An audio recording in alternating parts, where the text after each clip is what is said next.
મંગલમય તુજ નામ,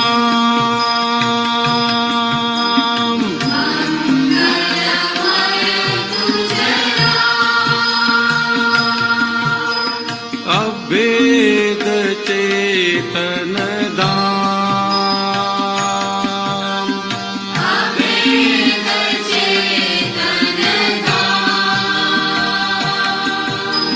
જય દાદા ભગવાન,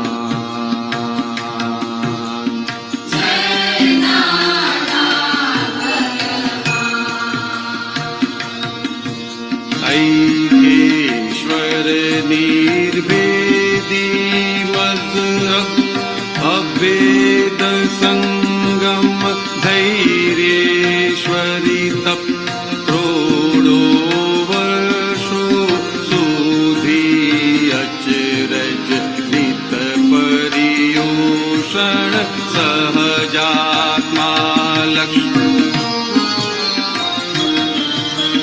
નિર્વિશેષ અનામ અવશેષી સતગાન,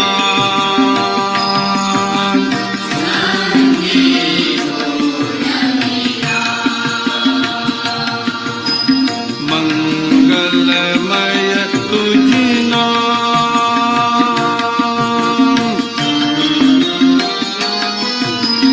અભેદ દાદાનો એક અંશ જ પામી શકે વિરલ પરમહંસ, પ્રેમંડ ભૂમિ વિસ્તૃત નિજ જગ લીલાતિહારી અકળ સકળ જગ, શ્રેણિક વીર પ્રણામ ઉપાસ્ય તીરથ ધામ,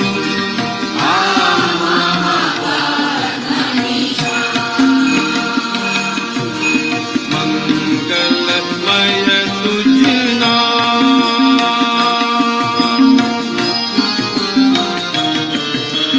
દાન દીવું છે તે પરમાત્મા સર્વાંશે શુદ્ધ કેવળ આત્મા, પ્રત્યેક આત્માદીઠ અદિઠમાં નિર્દ્વંદ્વ હો ગયે ખુદ પરમાત્મા, વર્તે ચોખંડયાન અક્રમ મોક્ષ રસાન,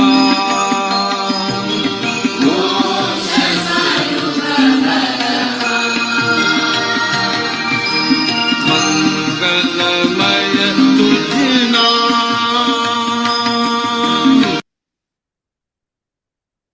જય સચ્ચિદાનંદ.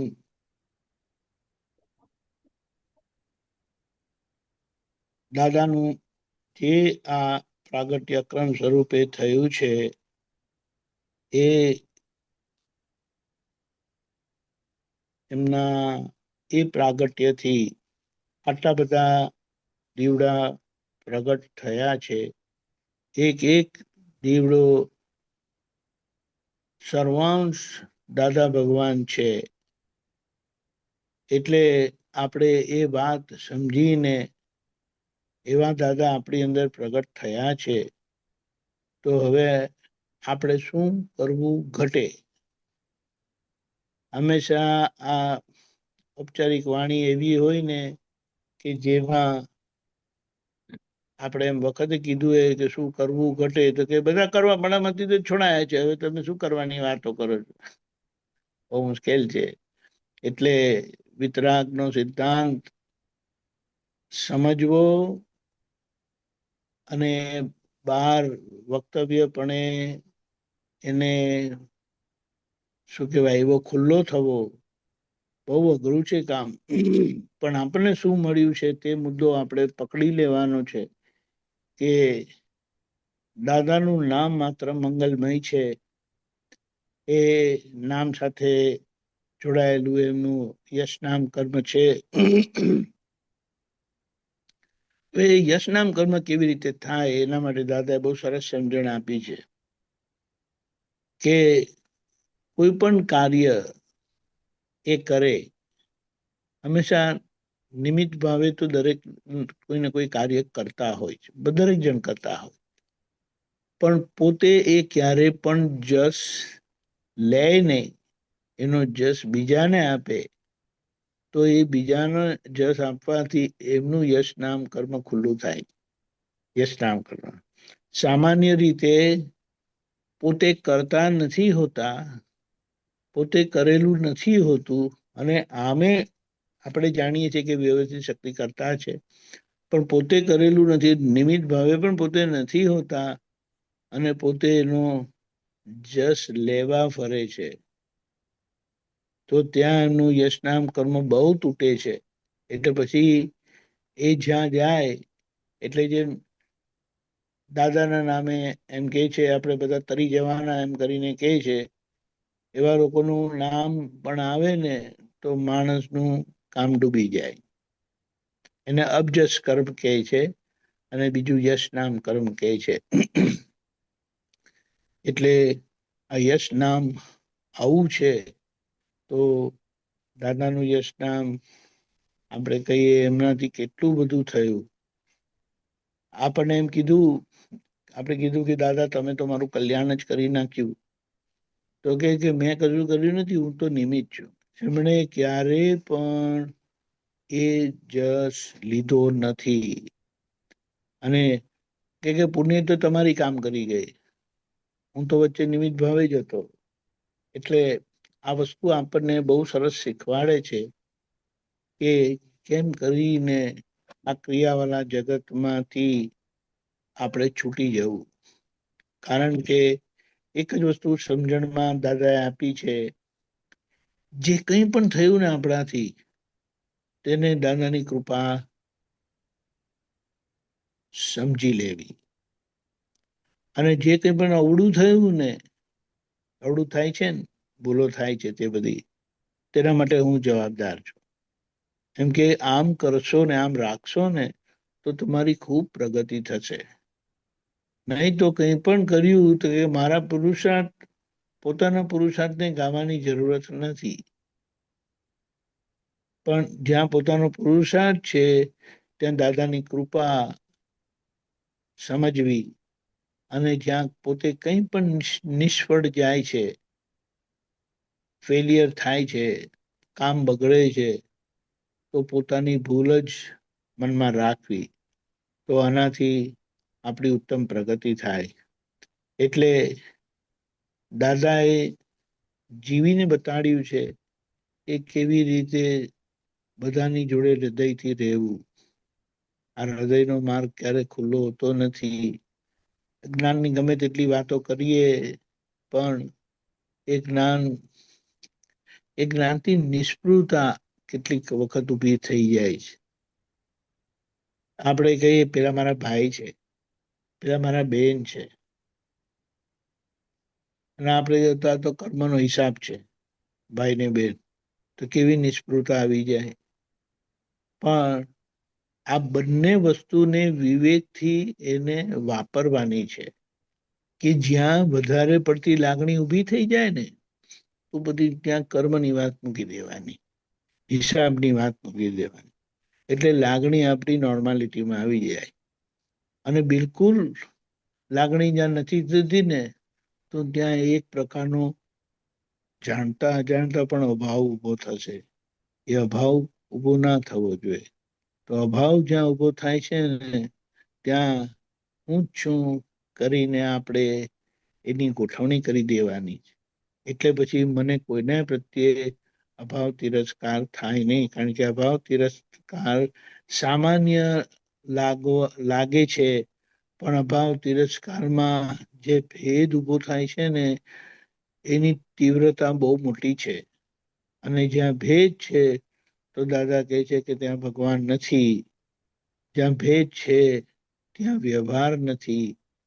તો ત્યાં મોક્ષ કે ધર્મ એ બધી વાત આપણે કેવી રીતે કરી શકીએ? એટલે એવી જાગૃતિ ખુલ્લી થઈ છે કે આપણને કાયમના માટે પર્યુષણ થઈ ગયું. પર્યુષણ એટલે પરિણામ સ્વરૂપે અંદર સતત બળતું રહે. પરિણામ સ્વરૂપે અંદર સતત બળતું રહે. અને સહજ આત્મ લક્ષ્ય કીધું એટલે સહેજે એ લક્ષ્ય રહે, પણ એની સામે બહુ મોટો ભાગ તપનો ઓળંગવાનો હોય છે. અને આપણે જોઈએ તો જ્યાં તપ આવે છે ને ત્યાંથી આપણે ભાગતા ફરીએ. તપ આવે ને તો મૂળા પર ખબર પડી જાય કે આમનો ફ્યુઝ ઉડી ગયેલો છે.